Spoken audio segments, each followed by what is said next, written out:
Warum singen Leute? Also warum gehen Leute in eine Chorprobe? Und ich will das nicht überhöhen, aber für viele ist es doch einfach, ich bin da 2 Stunden und muss mich um den ganzen anderen Krempel, der sonst mein Leben ausmacht, ob gewollt oder nicht kümmern.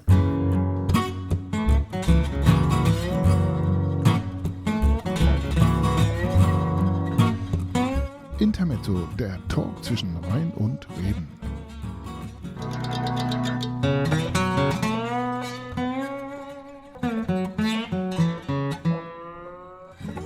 Hallo und herzlich willkommen zur heutigen Ausgabe von Intermezzo, dem Talk zwischen Rhein und Reden. Und heute hier für euch Jasmin Schulz, Wolfgang Heilmann und Jürgen Schaaf. Ja, wir nennen uns langsam Weihnachten. Es ist zwar erst November, aber Weihnachten kommt ja immer so plötzlich. Und natürlich in der Zeit bis Weihnachten ist natürlich die Jahreszeit öfters mal gris et triste, wie der Franzose sagt, drüben im Elsass. Ja, und für mich ist ja Musik so ein Stimmungsaufheller, gerade in so einer Jahreszeit. Auf jeden Fall. Musik macht schon viel aus, wenn es grauer wird, wenn es dunkler wird, wenn es Richtung Weihnachten geht. Ich habe heute Morgen die erste Weihnachtsdekoration in Kandel gesehen, auf dem Weg zum Kindergarten, wo ich gedacht habe, zu früh. Aber es ist okay. Es ist okay. was sagst du dann über das ausschweifende Plätzchen- und Lebkuchenangebot in den Supermärkten? Das wird auch immer mehr, je näher es Weihnachten kommt. Das stimmt. Ich finde das grundsätzlich nicht verwerflich. Von mir aus darf es so Dauergebäck, so Sachen geben. Was mich ein bisschen stört, ist, wenn es Sachen gibt, die gefühlt schon vor Weihnachten ablaufen. Ja, genau. Das finde ich ein bisschen weird. Und wo drauf steht, alles Gute zum Fest oder so. Also wo eine dezidierte, also was man jetzt auch nicht im November jemandem schenkt. Eher nicht. Vielleicht schon. Das finde ich ein bisschen weird. Alles andere finde ich völlig legitim. Jeder soll nach seinen Süßigkeiten streben. Und wenn das ein Baumkuchen ist, und ich laufe auch regelmäßig an Baumkuchen vorbei, ist doch Aber Schokolade macht ja auch glücklich, ne? Allerdings. kurzzeitig sehr. Ja. Ja. So. Kurzzeitig sehr. Okay, jetzt haben wir schon zwei Dinge, nämlich Schokolade, die glücklich macht und Musik, die glücklich macht. Macht dich Musik glücklich als Bezirkskantor? Mich macht Musik machen ziemlich oft ziemlich glücklich, und das Schöne ist, dass ich ja relativ viel mit Menschen Musik machen kann und nicht nur alleine, was ja als Organist dann doch irgendwie ganz oft so ist, dass man da so an seinem Örgelchen oder an seinem Instrument sitzt und dann da vor sich hin nudelt, und das ist schön und das kann man mal machen, aber so insgesamt finde ich das schon besser, wenn man mit Menschen zusammen Musik macht. Das ist schon meine Lieblingstätigkeit. Jetzt bist du ja Bezirkskantor. Bist du der Meinung, denkst du, dass Kirchenmusik noch zieht bei Menschen? Das kommt ganz drauf an, ob sie es mitkriegen, der oder die das Mensch, und ob man die Angebote noch einordnen kann, die es so gibt. Es ist ja so, dass Kirchenmusik ganz oft mit klassischer Musik verknüpft wird, ne? Ja. Ist es auch eigentlich? Das kommt ganz drauf an, wen man fragt und wie das dann ausgearbeitet wird. Aber natürlich haben wir einen wahnsinnig großen Schatz an Musik aus den letzten Jahrhunderten, den unglaublich vielen Leuten gut getan hat. Und an dem will ich auch eigentlich nicht rütteln, weil da ist einfach viel, viel Tolles dabei, die das gut tut und das auch nach wie vor gut tut. Und trotzdem gibt es auch moderne Menschen, also Menschen, die jetzt noch leben und die sich auch Gedanken gemacht haben, was der Seele, dem Körper, dem Geist gut tun könnte in der Musik. Was ist denn für dich da so die schönste oder vielleicht auch aufregendste Kombination? Naja, das kommt halt immer auf das Thema drauf an. Und wenn man jetzt sagt, die Idee soll sein, wir machen ein großes Sommerfest und alle Musiken, die dazu passen, da wird man jetzt in der Historie nicht so viel finden, weil das doch eher ein modernes Phänomen ist, dass man sich einfach so zum Feiern zusammenfindet und dann Musik dafür, wie sagt man da, die dafür extra gemacht wurde. Ne? Also eine Sommerhit-Playlist aus dem 17. Jahrhundert, da werden ein paar Allemands dabei sein und ein paar Gigs und so. Aber dadurch, dass Musik ja immer auch eine Herrschaft, also Ausdruck von der herrschenden Klasse war, bis Anfang 20. Jahrhundert und dann sich erst durch Jazz und durch durch verschiedene, die GEMA würde sagen, U-Musikströmungen, gibt es bald nicht mehr, ab nächstem Jahr gibt es keine U-Musik mehr, einläuten lassen und das dann demokratisiert wurde, auch ein Stück weit, kommt es echt aufs Thema drauf an. Genau. Und da gibt es natürlich unterschiedliche. Aber wenn wir jetzt mal in Richtung Kirchenmusik denken, dann hat es ja oft auch einen Event-Charakter, ne?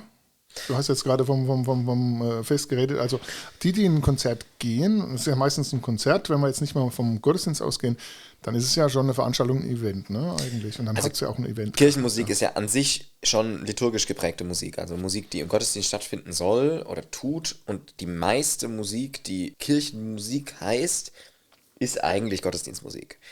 Und das Einzige, was davon abweicht, sind tatsächlich Oratorien, die wirklich sagen, okay, wir kümmern uns jetzt um diese Geschichte in der Bibel. Von Mendelssohn, Elias, Paulus, von anderen großen eher romantische Komponisten, die sich andere Bibelthemen angehen, wie Hiob oder so Sachen. Ne? Da gibt's dann große Werke, die man dann aufführt, das ist auf jeden Fall konzertant. Aber grundsätzlich das Gros, also in der katholischen Seite, alle möglichen Messkompositionen, die Vorstellung von also Psalmvertonungen, die Kantatenwerk von Bach und auch später wurden ja auch Kantaten anhand von Chorälen gebaut, komponiert nennt man das, glaube ich.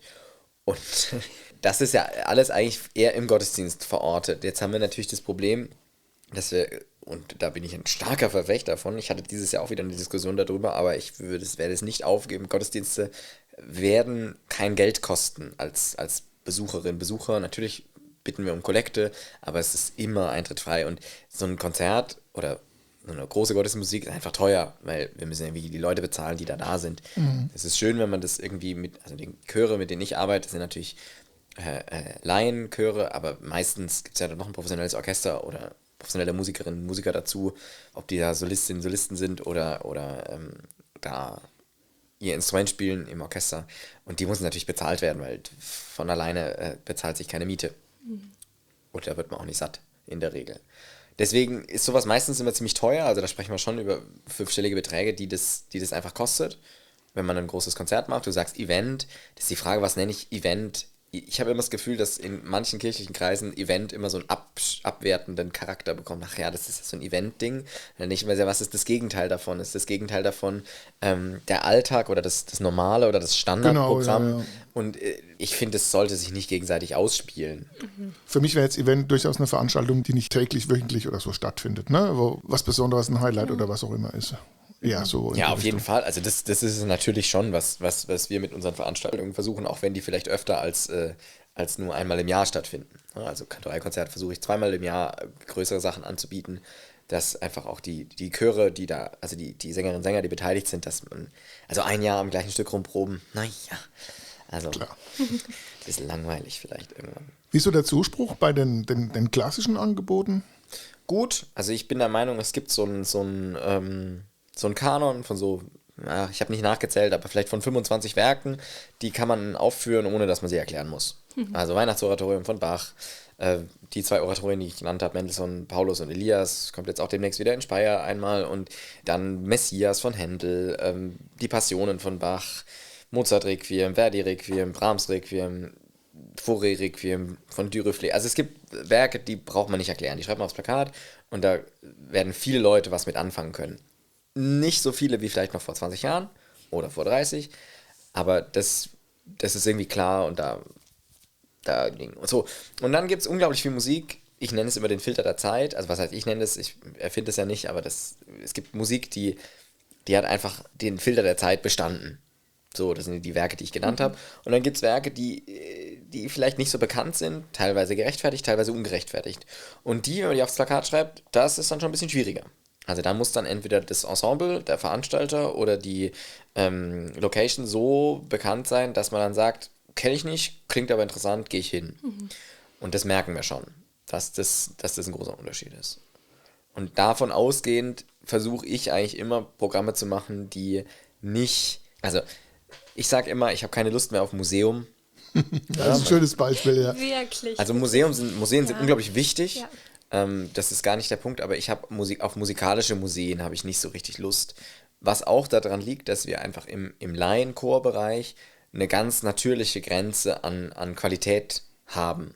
Und das ist gar nicht negativ, sondern das ist einfach so und das ist eine Grenze, mit der wir als Kirchenmusikerinnen und Kirchenmusiker, die mit Laien arbeiten, haben. Die kann man immer ein kleines bisschen verschieben und ein bisschen pushen und mal, je nachdem, wer so dabei ist in dem Projekt, kann man da mehr oder weniger machen. Aber die Grenze gibt's und das ist überhaupt nicht schlimm. Das ist sogar gut. Und in dieser Grenze, finde ich, haben manche Stücke mehr oder weniger Berechtigung. Und da gibt es zum Beispiel Stücke, die würde ich jetzt mit einem Laienchor nicht unbedingt aufführen wollen, weil es für den Zuhörer nicht so spannend ist, wenn die nicht diesen Background haben, ne? ja, und wenn die nicht einfach, die müssen einfach richtig, richtig geil musiziert sein. Sonst sitzt du da drin und denkst, joa, schön, ja. Und da für sich selber, also man könnte natürlich auch bei ganz vielen, auch von den Kanonstücken, die ich gesagt habe, so, nein, das möchte ich nicht von einem Laienchor hören und so, halte ich jetzt für ein bisschen arrogant, weil irgendwo muss man ja trotzdem einen Reiz liefern. Ja? Wenn man mit jedem Ensemble nur das macht, was sie auf jeden Fall leisten könnte, bleiben wir auf einem Niveau, das dann vielleicht nicht mehr so ansprechend ist. Und dann wird man auch nicht besser. Deswegen da eine Balance zu finden, ist super schwierig. Nein, ist nicht super schwierig. Man muss sie für sich selber, als leitende Person, muss man sagen, das ist das, was ich gerne mit euch machen möchte. Dann gehen wir diesen und jenen Kompromiss ein. Und das ist super. Und das macht mir Spaß. Und das ist auch völlig okay. Genau. Und wie schaffst du das oder wie machst du das mit deinen Chören? Weil du jetzt sagst, du möchtest keine musikalischen Museen bauen in den Konzerten. Was machst du da dann so? Zum Konzert, da nehmen wir natürlich den Ewigkeitssonntag zum Anlass und gehen über ein Requiem, also eine Totenmesse von John Rutter, die ist von 1986. Ich glaube, seine Frau ist gestorben und das hat er verarbeitet. Und wir nehmen aber das nicht als Musik, das ist also eine Totenmesse und da ist jemand gestorben und das ist ganz furchtbar traurig und dann steht diese 40-minütige Musik da und dann ist wieder gut. Sondern wir nehmen ein zweites Stück von Ola J.Lo, das ist ein norwegischer Komponist, der wohnt in New York und der schreibt ganz, ganz flächige und ganz, ganz anrührende, sehr, sehr romantisch, sehr eingängige Musik.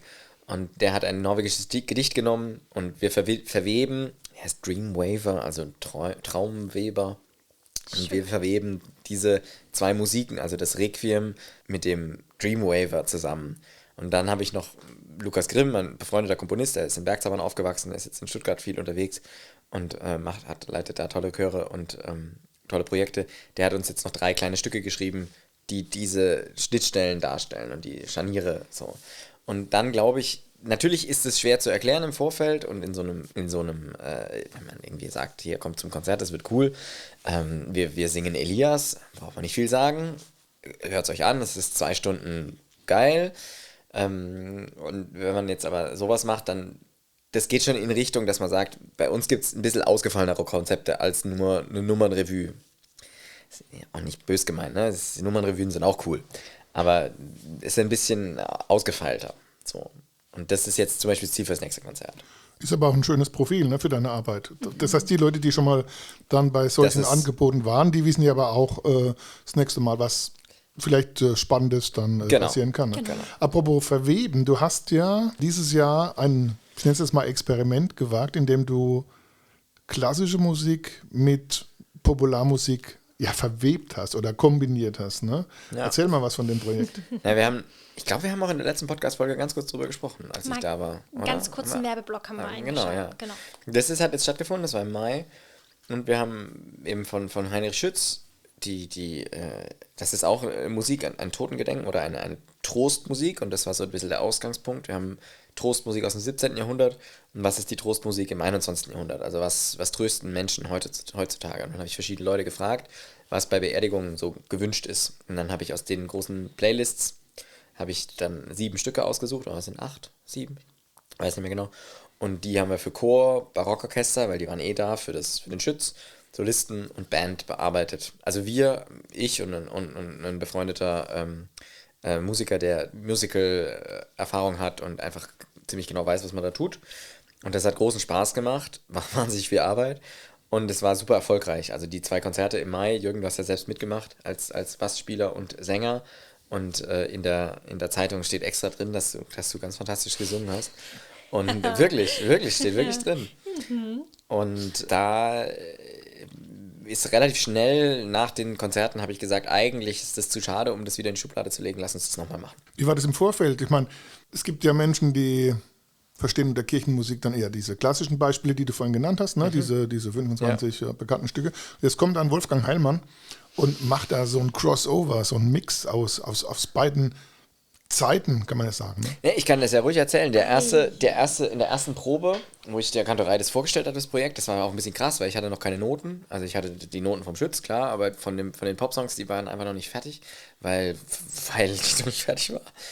Und dann haben wir den Schütz gesungen und es geht ganz klassisch los. Klassisch, also Frühbarock geht's los. Und dann enden wir wunderbares E-Dur und dann kommt Coldplay Fix You. Und das funktioniert auch noch, den Übergang, das kriegen auch noch alle ziemlich schnell hin, weil das eine sehr bekannte Tonwelt ist. Dann ist Fix You fertig und der Übergang ist dann zu einem Introitus vom zweiten Teil von den Schütz-Exequien und dann singt der Tenor halt, also hat Gott die Welt geliebt. Und das ist, wenn man vorher so einen ziemlich ausbordenden, fetten Coldplay-Sound hatte, ungewohnt. Und meine Kantorei sind in Lachen ausgebrochen. Weil die das damit nicht gerechnet haben. Und die haben gedacht, ich mache einen Spaß. Aber ich habe halt keinen Spaß gemacht. Und ich will jetzt nicht sagen, das hat mich nicht verletzt oder so, aber ich habe dann kurz geschluckt und habe gedacht, krass, habt ihr jetzt damit nicht gerechnet? Oder findet ihr das wirklich lustig? Oder ist das... Oder so.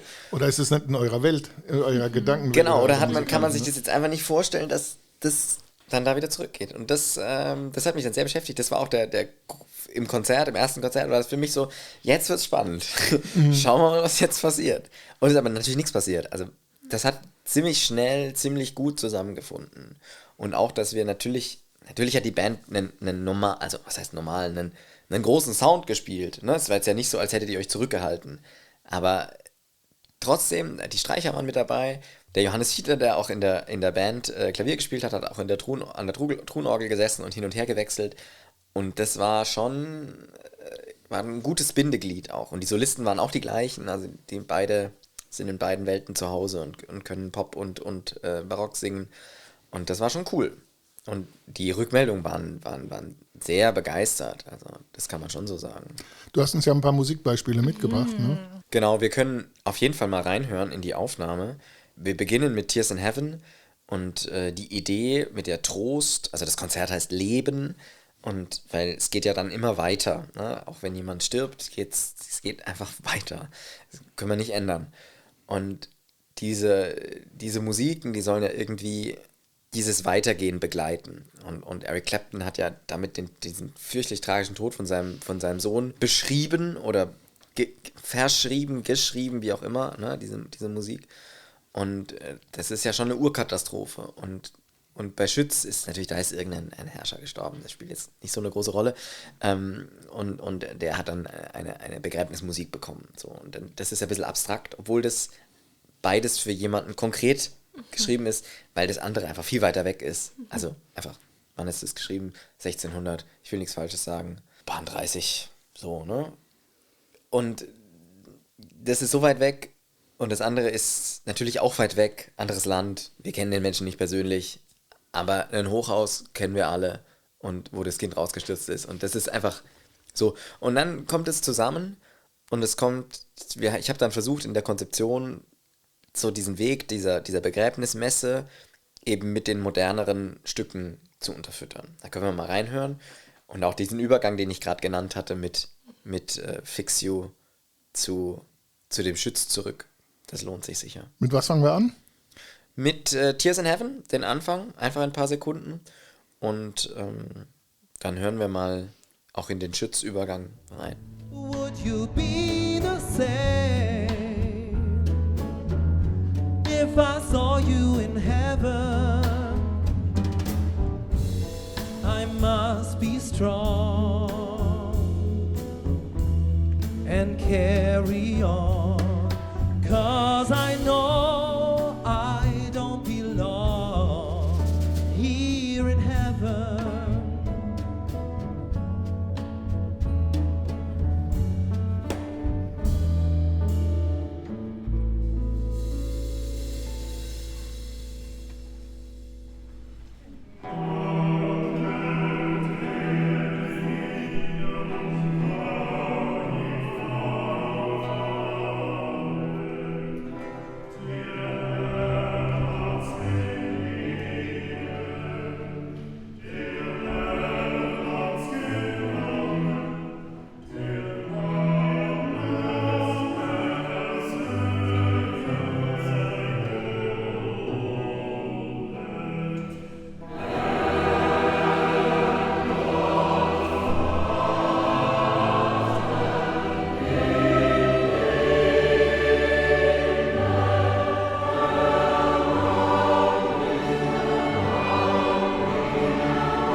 wir haben jetzt ja auch den Schluss gehört und dann gleich den Anfang vom Schütz. Das hat der gleiche Sänger gesungen, also der Dennis Maar.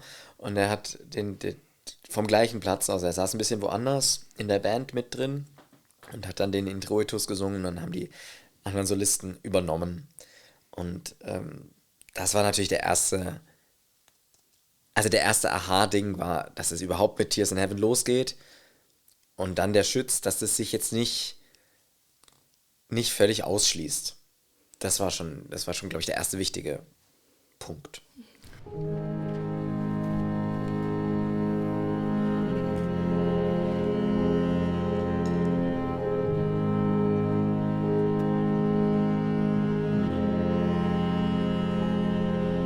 When you try your best but you don't succeed, when you get what you want but not what you need, when you feel so tight but you can't sleep, stuck in reverse,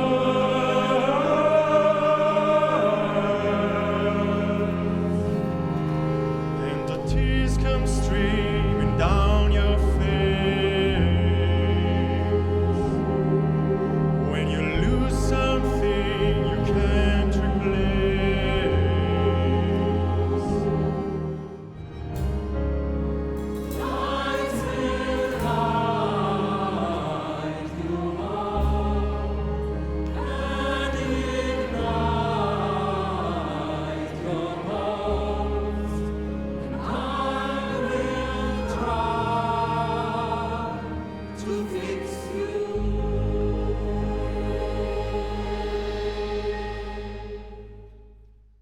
Es gab ja 2 Aufführungen, eine in Bad Bergsaben und eine in Kandel. Dein Chor hat ja am Anfang überrascht reagiert, als du das vorgeschlagen hast. Wie war jetzt die Resonanz danach oder nachdem ihr es dann wirklich entsprechend geprobt und auch aufgeführt habt? Also aus dem Chor raus, da gab es auch zwischendurch immer mal wieder so ein, ob das so unsers ist, also weil es ja doch, wir schon eher das klassische Oratorienrepertoire bedienen. Denen hat es aber unglaublich viel Spaß gemacht. Und wir haben uns bei den Arrangements auch Mühe gegeben, dass die so sind, dass die gut singen können, dass das jetzt, man könnte es ja auch ganz abgefahren machen, ne? Mit irgendwelchen A-Cappella-Arrangements drin oder mit noch Beatbox und alles mögliche. Gibt's alles, kann man alles machen, aber wir haben es bewusst so gehalten, dass wir es erstens hinkriegen und zweitens, dass das einfach ein super guter Sound ist, so ein bisschen so Filmmusikkulisse im Gedanken. Und bei der Umsetzung dann hatten wir ja schon in der Generalprobe gemerkt, dass das einfach, dass das ineinander greift. Und die zweite Gruppe, vor der ich nicht Angst hatte, aber auf der ich gespannt war, war dann tatsächlich das Orchester. Weil das Barockorchester, die spielen einfach den ganzen Tag mit ihren, also die spielen auch andere, die spielen auch moderne Geige und moderne Instrumente. Und in der Generalprobe habe ich dann, so in der ersten Pause, habe ich dann schon gedacht, dann kam einer auf mich zu, also der spielt wirklich fantastisch und der sagt dann, Wolfgang, dass ich das in meinem Leben nochmal, also nicht nochmal, sondern dass ich das in meinem Leben noch machen darf. Schön. Ein bisschen älterer Herr. Super, okay. Und dann dachte ich, wann kommt jetzt die ironische Brechung? Wann sagt er mir, aber ein bisschen absurd ist schon? Überhaupt nicht. Und gar nicht. Der hat es total ernst gemeint. Und dann noch von 2 anderen Leuten auch, von denen ich wirklich auch ein bisschen Sorge hatte man guckt die Leute ja an beim Leiten und dann denkt man so, geht's dir gut? Ich bin mir nicht ganz sicher. Geht's dir gut? Und die haben mir dann bestätigt, dass das denen total Freude macht und dass das ein Mehrgewinn ist, also dass es ein Zugewinn ist und kein ich mag's halt oder so. Genau, ja, genau. Und das ist eben mit dem Lukas, der uns jetzt was komponiert für das Novemberkonzert, habe ich das Konzept vorher besprochen. Mit dem habe ich das geschickt, habe ich ihm die Texte geschickt und habe gesagt, Lukas, was denkst du dazu? Und dann hat er dann hinterher gesagt, das hat geklappt, weil du es ernst genommen hast. Ne? Weil ich kenne genug Kollegen und ich verurteile das nicht, aber die sagen, naja, das eine ist halt richtige Musik und das andere ist halt gescheite so ein bisschen, Musik, ja. Genau, so. Ja, genau. Und das weiß ich nicht. Da gehen wir, glaube ich, an der Lebenswirklichkeit von ganz, ganz vielen Menschen vorbei. Und diese Arroganz, ich nenne sie jetzt mal so, die sollten wir uns nicht leisten. Und dadurch, dass wir quasi die Popsongs genauso ernst genommen haben wie die Musik von Schütz, hat das Ganze eine Gleichwertigkeit bekommen. Und das hat man dann, glaube ich, auch im Konzert gemerkt. Ich darf da noch kurz zu sagen, als damalige Zuhörende und Erlebende, die ich da in der St. Georgskirche in Kandel saß, es war wirklich ein Fest. Also in dem Sinne, dass ich mich da auch durchgetragen gefühlt und auch mitgenommen habe. Von der Musik, von den großartigen Menschen, die da gesungen haben, an den Instrumenten saßen. Und was ich auch sagen muss, die Kombination aus den beiden, ich fand es von Anfang an interessant, also ich sage jetzt bewusst interessant, weil ich dachte, wirklich, wirklich spannend. Also ich hatte auch eine Vorfreude darauf, zu erleben, wie diese Verschränkungen stattfinden. Und ich fand das von Anfang bis Ende wirklich gelungen. Und man hat nicht nur dir, sondern auch den anderen die Ernsthaftigkeit und das wirklich abspüren können. Und auch die Freude und den Spaß daran, trotz des schweren Themas, also mit Tod und Trauer umzugehen. Das muss man ja auch erstmal, also wollen können und sich da auch einlassen können. Und für mich war das total bereichernd. Also ich habe da auch nochmal den Tod von meiner Großmutter mit hineingenommen und das war wirklich, es tat wirklich gut. Also ich kann nur sagen, es lohnt sich. Ja, nee, wir haben das auch so empfunden. Also es war auch krass. Wir haben auch in den Proben wieder, also im Verlauf von dieser Proben sind von 3 Sängerinnen die Ehemänner gestorben. Und Okay. also richtig, richtig krass und die sind da also völlig legitim und behutsam und also ganz unterschiedlich mit umgegangen und das war auch so, wo man dann wieder gemerkt hat, warum singen Leute? Also warum gehen Leute in eine Chorprobe? Und ich will das nicht überhöhen, aber für viele ist es doch einfach, ich bin da 2 Stunden und muss mich um den ganzen anderen Krempel, der sonst mein Leben ausmacht, ob gewollt oder nicht kümmern. Und das ist mir jetzt in dem Projekt nochmal ganz klar geworden. Also, dass das natürlich für die Zuschauer, ne, wir machen ja Konzerte, dass irgendwie Leute jetzt kommen und zuhören, klar. Aber eigentlich geschieht die Arbeit oder auch die Transformation oder Therapie will ich es nicht nennen, weil das finde ich anmaßend. Aber die Wirkung erzielt sich eigentlich in den Proben. Und das Konzert, das ist, eine Freundin von mir sagt immer, wenn es in der Probe geklappt hat, dann hat es geklappt. Und wenn es im Konzert klappt, ist auch schön, aber das ist nicht das Ziel. Ja. Wenn es schon mal gelungen ist, dass wir gut miteinander musiziert haben, dann ist das schon gigantisch. Und natürlich, als professioneller Musiker kann man natürlich nicht sagen, hey ja, aber zu Hause hat es geklappt. Ja, da würde jetzt mein früher Orgellehrer sagen, hey, Moment, das hast du schon wie alt bin ich jetzt? Vor 25 Jahren immer gesagt, ja, klar, ne, das ist eine blöde Ausrede als Profimusiker, aber als Gruppenmusizierende ist das schon was Cooles, wenn man sagt, das haben wir schon mal so erlebt. Genau. Das ist das eine und das andere in dem Konzertprozess oder überhaupt in dieser Stimmung, da in kurzer Zeit, ich meine, das Konzert geht 1:10 oder so, in kurzer Zeit die Leute da auch drauf einzuschwören und zu sagen, ne, weil es gibt ja auch Konzerte, da ist mal so gegen Ende, ist man dann eingegroovt und dann sagt man, jetzt weiß ich, was ihr von mir wollt, ne, und das hat jetzt nur ein paar Sekunden gedauert, dass man dann sagen konnte, hier. Und zum Thema Crossover wäre jetzt noch ein schönes Beispiel, glaube ich, der Übergang einmal Schütz also natürlich musste irgendwie Leonard Cohen Halleluja drin vorkommen, weil das wissen ja alle. Ich habe es absichtlich ein bisschen kürzer gehalten, also es gibt nur 2 Strophen, weil das kommt oft genug. Ich glaube, es hat 8 oder so, gell? Ja. Es gibt auch einen lustigen Parodietext dazu. Den kann ich auch gar nicht auswendig.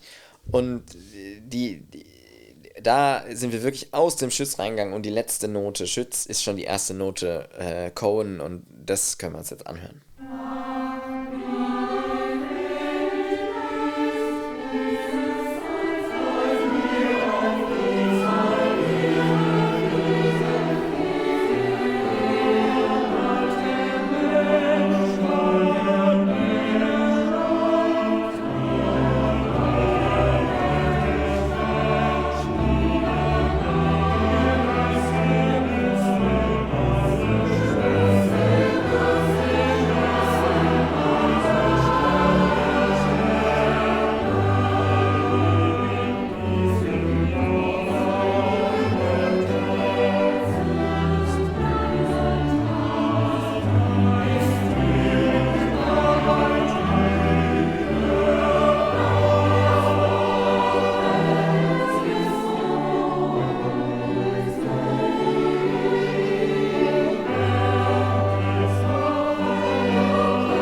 Ja, schon beeindruckend, was wir gerade gehört haben. Jetzt ist die große Frage, wie geht's weiter?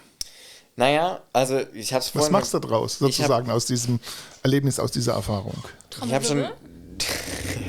Nee, ich habe schon gedacht, das kann man jetzt nicht so auf sich sitzen lassen. Ne? Also es war wirklich, wirklich, wirklich viel Arbeit, die Noten zu erstellen und das Ganze so zu bearbeiten, dass damit alle glücklich sind.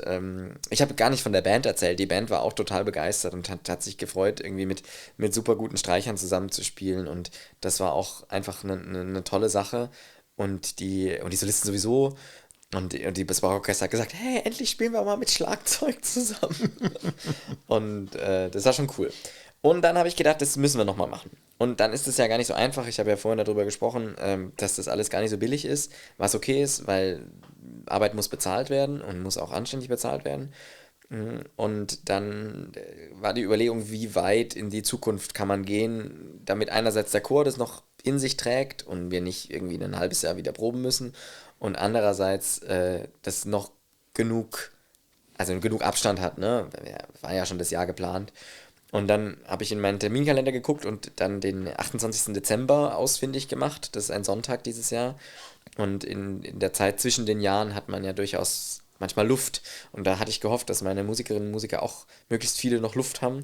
Und bis auf drei oder vier, glaube ich, 4 Leute sind alle, die auch im Mai dabei waren, noch dabei. Und vom Chor auch fast alle.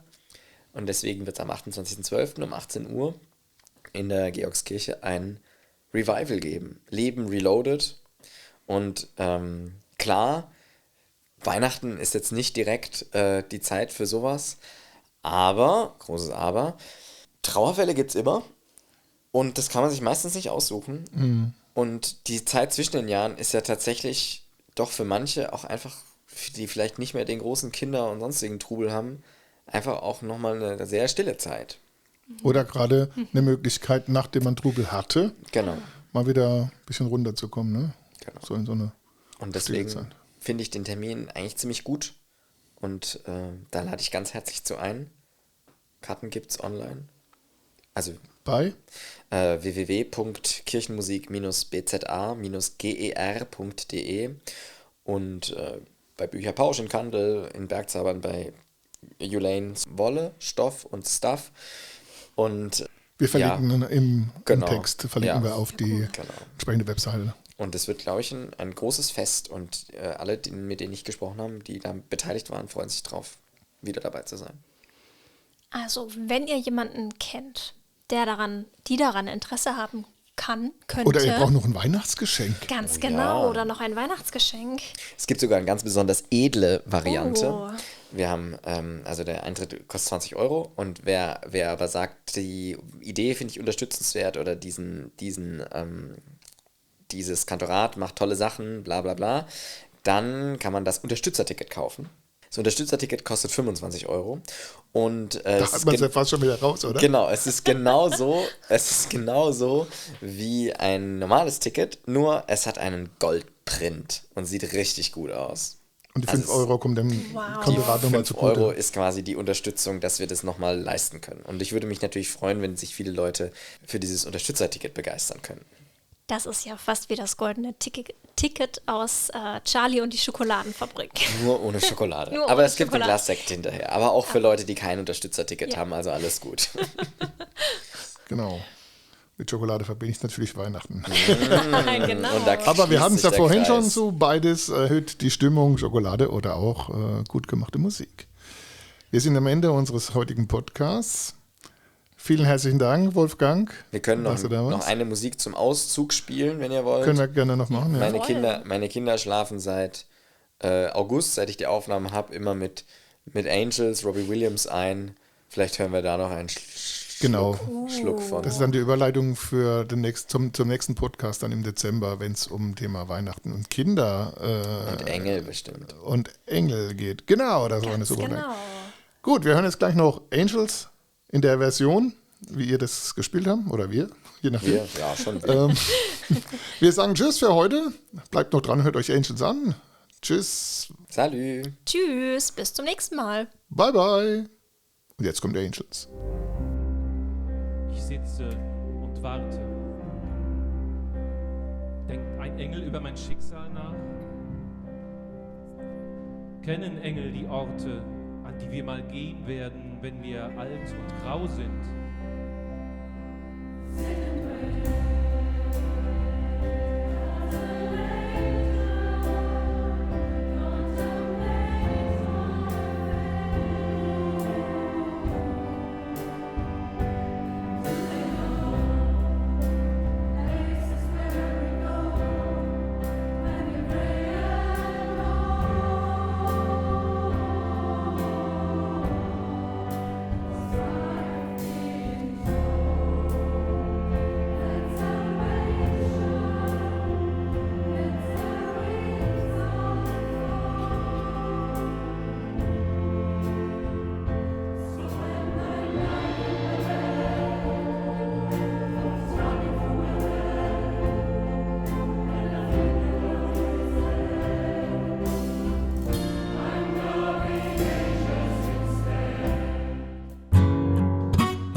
Intermezzo, der Talk zwischen Rhein und Reden.